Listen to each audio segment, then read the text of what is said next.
دوستوں، مسجد میں جب ایک جنات کا بچہ امام صاحب کے پاس پڑھنے کے لیے آیا تو دیکھتے ہیں آگے کیا ہوا۔ جب ایک جنات کا بچہ انسانی بچوں کی شکل میں عربی پڑھنے کے لیے آیا تو اس بچے نے آنے کے بعد پھر کیا کیا کیا اور امام صاحب نے آخر اسے کیسے پہچانا کہ یہ انسان کا نہیں بلکہ جنات کا بچہ ہے، اور پھر امام صاحب نے اس جنات کے بچے کے ساتھ کیا کیا، آئیے دیکھتے ہیں۔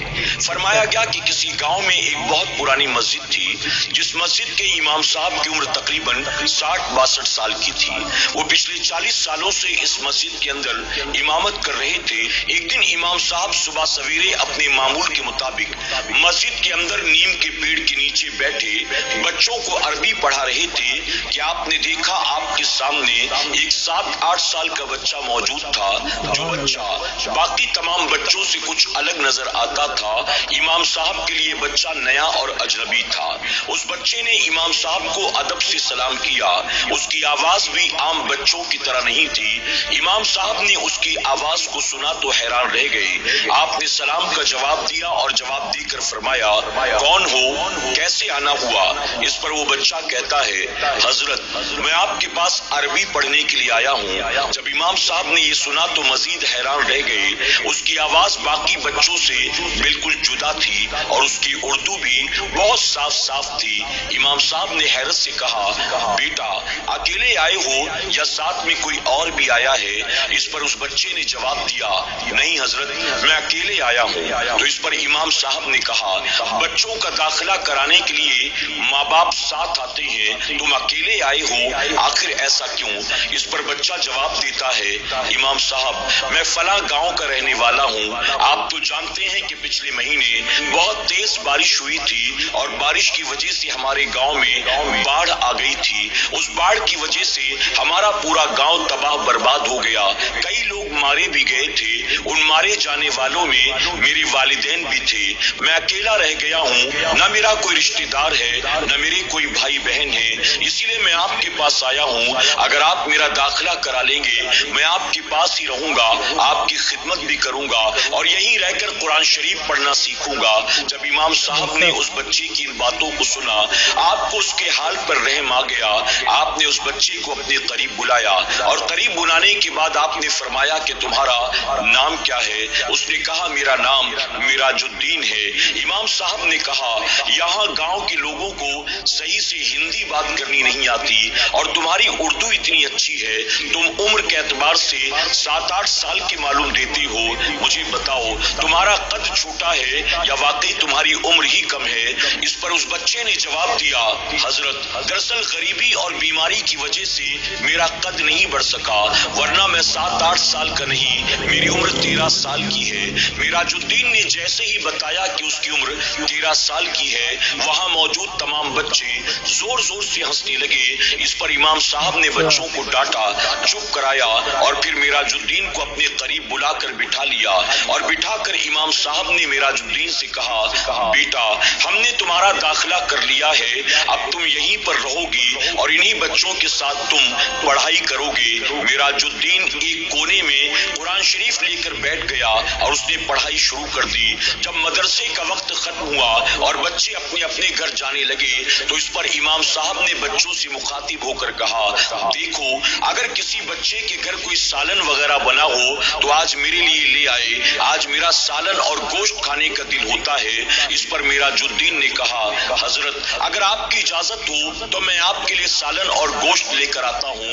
اس پر امام صاحب نے حیرت سے کہا، بیٹا آخر تم کہاں سے لے کر آؤ گے؟ تو اس پر میراج الدین نے جواب دیا، پڑوس کے گاؤں میں میری بہن رہتی ہے، اگر آپ اجازت دیں تو میں اپنے بہن کے گھر سے آپ کے لیے گوشت اور سالن لے کر آتا ہوں۔ اس پر امام صاحب نے کہا، نہیں تم رہنے دو، پھر کبھی تم سے منگواؤں گا، آج جو آ جائے اسی کو کھا کر اللہ کا شکر ادا کریں گے۔ اس طرح سے وقت گزرتا رہا۔ اس مسجد میں کچھ باہری بچے بھی قرآن شریف کی تعلیم حاصل کرنے کے لیے آئے ہوئے تھے، جن کے گاؤں وہاں سے بہت دور تھے۔